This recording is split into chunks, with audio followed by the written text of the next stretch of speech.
What a fine day it is, isn't it everybody? To watch a tutorial video And in today's video, I will be showing you guys how you guys can register for Standard Chartered's online banking account.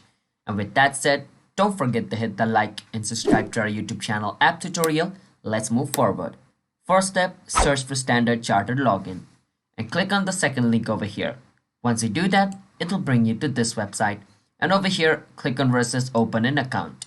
And once you click on it, scroll a bit down and choose the type of account you want to create. And just click on apply now. And once you do that, it's going to take you to its registering page. Over here, click on yes. And then over here, answer the question according to that. Alright, I don't have a credit card, no.